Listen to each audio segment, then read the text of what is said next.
Saudara Vena Melinda melaporkan Ferry Irawan ke polisi atas tuduhan kekerasan dalam rumah tangga KDRT. Kini Ferry Irawan ditetapkan sebagai tersangka. Kasus ini menambah panjang daftar KDRT yang terjadi di Indonesia.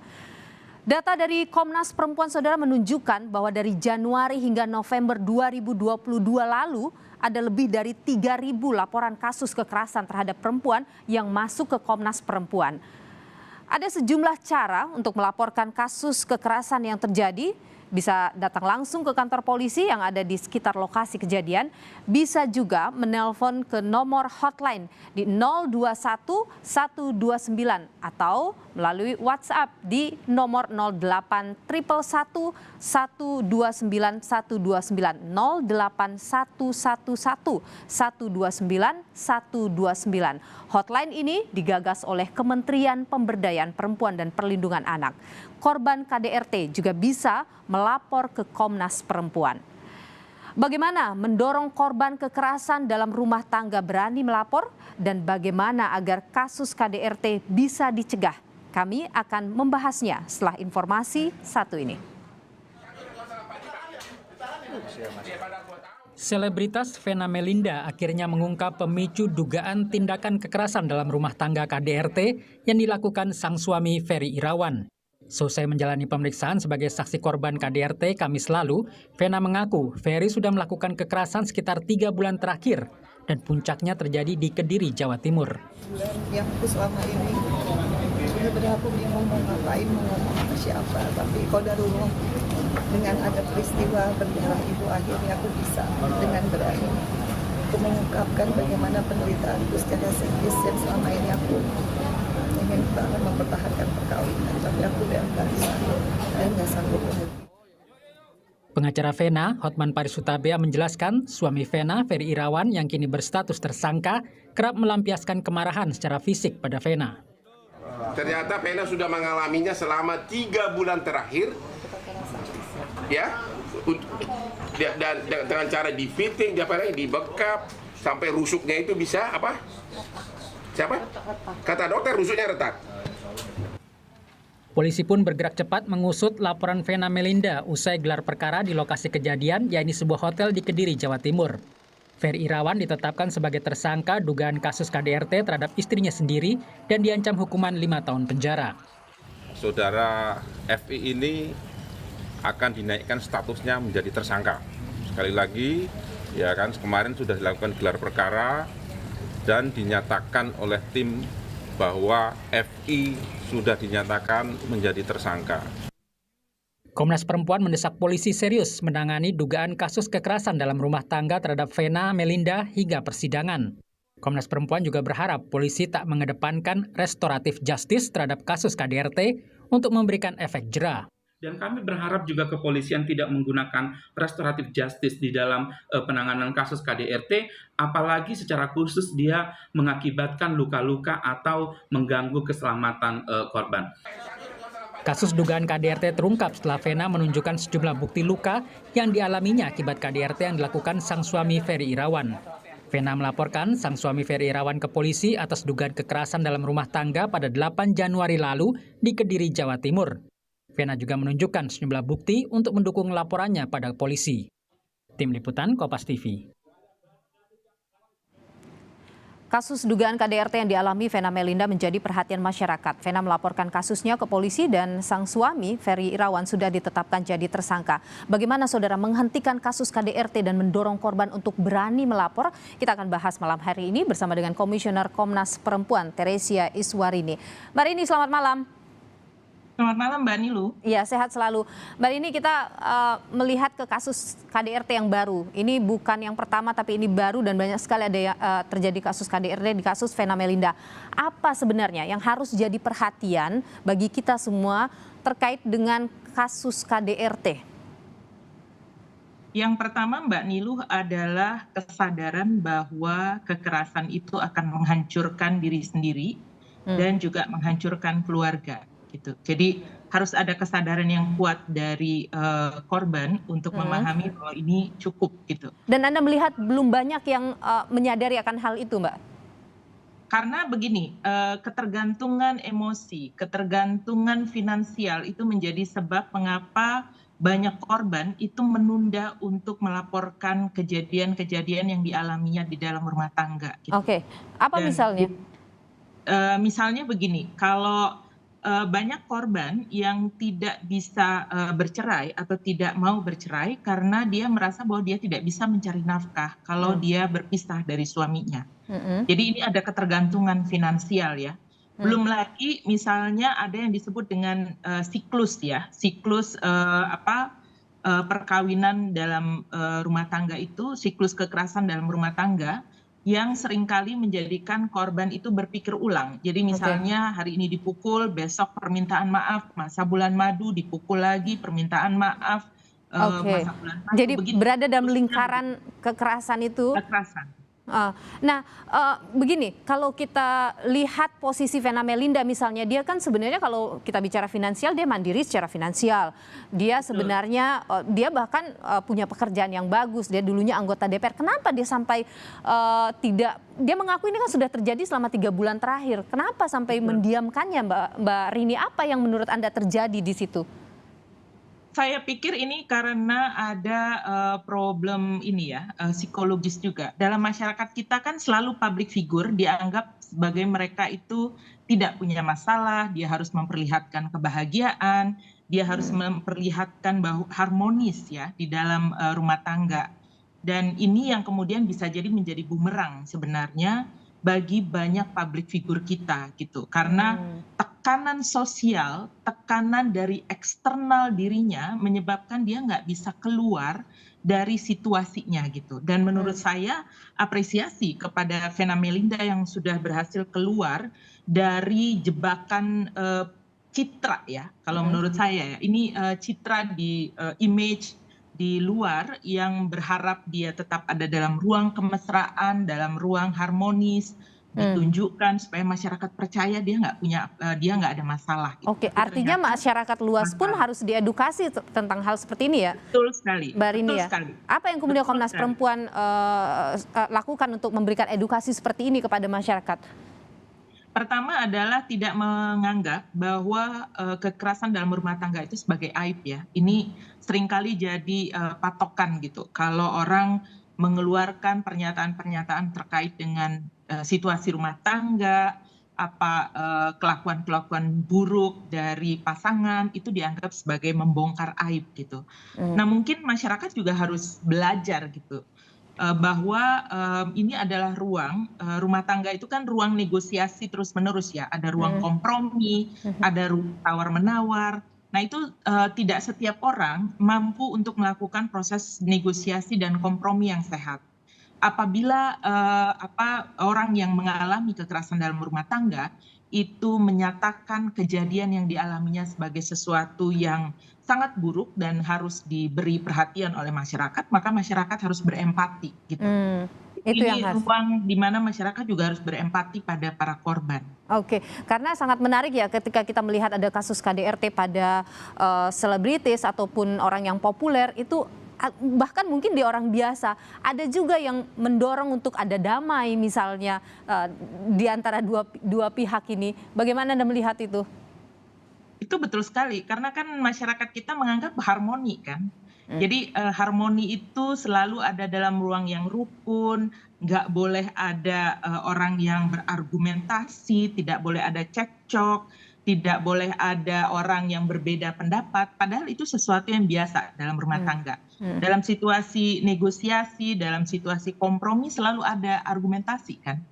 Jadi ini yang juga perlu dipahami bahwa harmoni belum tentu memperlihatkan yang sebenarnya. Bisa jadi dia sedang bermain peran. Oke, nah Mbak Rini, kalau data dari Komnas Perempuan, kasus KDRT saat ini seperti apa? Kalau saat ini masih sama seperti yang tadi disampaikan Mbak Niluh ya, sampai dengan November situasinya masih tetap di angka tersebut. Tetapi yang penting untuk di stressing atau ditekankan adalah bahwa kekerasan terhadap istri itu selalu menempati urutan pertama dalam KDRT gitu. Dan ini Hanya bisa 70% sendiri ya dari angka yang tadi sudah disampaikan. Karena kekerasan dalam rumah tangga tuh kan bentuknya macam-macam ya. Ada kekerasan terhadap anak perempuan, ada kekerasan terhadap istri, ada kekerasan seksual di dalam rumah tangga atau relasi personal. Dan itu yang menurut kami kekerasan terhadap istri ini yang paling tinggi. Oke, bagaimana Mbak Rini, perempuan harus menyadari bahwa pada level ini nih, ini sudah tidak bisa diberikan permakluman, ini sudah masuk ranah pidana, sudah harus dibawa ke ranah hukum. Nah, ini yang penting sekali dipahami oleh para perempuan Indonesia ya, bahwa kekerasan fisik misalnya yang potensial menimbulkan penyakit berkelanjutan, cacat atau bahkan kematian itu tuh bukan delik aduan ya. Jadi ini adalah delik biasa. Jadi setiap perempuan dia punya level cukupnya sendiri gitu. Kalau dia merasa bahwa ini sudah terlalu menyakitkan, ya udah speak up dan berani untuk mengatakan tidak gitu. Nah, ini penting sekali untuk dipahami, jangan sampai kekerasan fisik, psikis atau kekerasan seksual itu menimbulkan cacat. Nah, kalau dia terus-menerus melecehkan, terus-menerus mengatakan bahwa perempuan atau istrinya tidak berguna, nah ini adalah kekerasan psikis yang penting sekali untuk dijadikan sebagai alert ya, alarm untuk mengatakan berhenti atau stop gitu. Karena kalau tidak, ini akan terus berlanjut ya. Mbak Rini begini, kan tidak semua perempuan mungkin punya keberanian untuk mengatakan untuk berhenti atau punya keberanian untuk menganggap bahwa dirinya sudah tidak mampu. Bagaimana kemudian Komnas Perempuan ini mendorong ataupun memberikan edukasi ini kepada perempuan bahwa pada tahap ini sudah harus dihentikan gitu? Nah, ini tentu saja sangat tergantung, untuk kata berhenti itu sangat tergantung pada masing-masing individu ya. Karena yang tadi saya bilang, level enough is enough-nya itu masing-masing orang berbeda. Bisa jadi dia bisa berhenti bertahun-tahun kemudian, bisa jadi 2 bulan kemudian dia sudah langsung berhenti gitu. Nah, tetapi yang penting untuk dipahami adalah bahwa setiap perempuan itu memiliki kemampuan resilience yang cukup kuat gitu ya, sehingga dia tahu sampai batas mana dia harus berhenti. Tapi yang paling penting menurut saya adalah para perempuan itu kalau dia bekerja, teruslah bekerja, jangan berhenti bekerja. Karena apa? Kalau perempuan memiliki penghasilan, dia punya posisi tawar yang jauh lebih kuat daripada para perempuan yang tergantung pada suami gitu. Oleh karena itu saya juga berharap para perempuan yang menjadi ibu rumah tangga itu baik, tetapi milikilah skill atau keterampilan untuk menghidupi apabila terjadi sesuatu di kemudian hari. Kita nggak pernah tahu ya apa yang terjadi di kemudian hari, tetapi paling tidak kita bersiap diri. Mbak Rini, ketika orang mengalami kekerasan yang berlarut-larut lama begitu, itu kan akan memengaruhi mentalnya. Mengembalikan itu kan tidak mudah. Apakah Komnas Perempuan juga punya program untuk arah yang ke sana? Ke depan kita memang sedang melihat kemungkinan bahwa kesehatan mental itu sesuatu yang sangat penting ya untuk diberi perhatian. Pemulihan para korban tidak hanya terkait dengan pemulihan yang sifatnya terbatas gitu, tapi sudah jauh lebih dalam untuk melihat bagaimana problem mental ini bisa mengaruhi kualitas hidup perempuan. Jadi kami ke depan akan melihat program-program yang terkait dengan kesehatan mental ini, terutama pada para perempuan yang mengalami kekerasan baik di dalam rumah tangga maupun di ranah publik ataupun di ranah negara. Tadi Anda menyebutkan data bahwa 70% dari kasus KDRT yang terjadi itu terjadi pada istri. Artinya masih ada juga yang terjadi pada laki-laki ya, Mbak Rini. Nah, bagaimana itu Mbak Rini ketika kekerasan terjadi justru pada laki-laki? Kalau Komnas Perempuan itu mengidentifikasinya kekerasan terhadap istri, kekerasan terhadap anak, anak perempuan ya. Lalu kemudian juga ada kekerasan yang terkait dengan pekerja rumah tangga. Artinya yang data itu untuk korbannya adalah perempuan semua ya? Betul. Tapi kan tidak menutup kemungkinan juga ya Mbak Rini bahwa kekerasan juga bisa dialami oleh laki-laki ya Mbak Rini?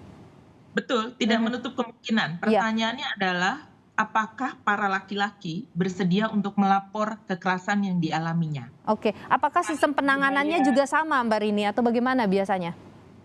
Tentu saja kalau penanganan itu disesuaikan ya, karena kebutuhan masing-masing jenis kelamin pasti berbeda gitu. Tentu treatment yang dilakukan terhadap perempuan tidak bisa diperlakukan yang sama terhadap laki-laki dengan segala kultur dan juga situasinya. Tapi sekali lagi pertanyaannya adalah apakah ada ruang dari para laki-laki ini untuk melapor, karena budaya patriarki kan sangat kuat di Indonesia. Oke, itu tapi sekali lagi kalau itu adalah kekerasan tentu itu ranahnya sudah pidana ya. Kita harus berani membawanya ke ranah hukum. Begini Mbak Rini, kalau misalnya orang mengalami kekerasan atau perempuan mengalami kekerasan, pertolongan paling cepat yang bisa ia minta itu kemana? Perlindungan yang paling cepat bisa ia dapatkan di mana Mbak Rini? Perlindungan yang paling cepat adalah keluarga ya, karena ini adalah unit terkecil. Oke. Setelah keluarga bisa jadi warga di sekitar RT RW. Nah, karena itu sangat diharapkan betul agar mereka yang berumah tangga, terutama para perempuan-perempuan yang potensial bersama dengan pasangan yang toksik ya, ini sudah mulai merajut komunikasi, hubungan baik dengan keluarga dan dengan tetangga. Oke, untuk melapor misalnya kemana yang paling cepat? Untuk melapor yang paling cepat, kalau dia punya ponsel tentu bisa melapor ke hotline-hotline tertentu gitu. Tetapi kalau dia tidak memiliki ponsel pada saat itu, bisa jadi dia ke RT RW setempat. Oke, jadi RT RW bahkan bisa dijadikan tempat untuk melaporkan ketika terjadi kekerasan pada perempuan atau kekerasan dalam rumah tangga ya Mbak Rini ya?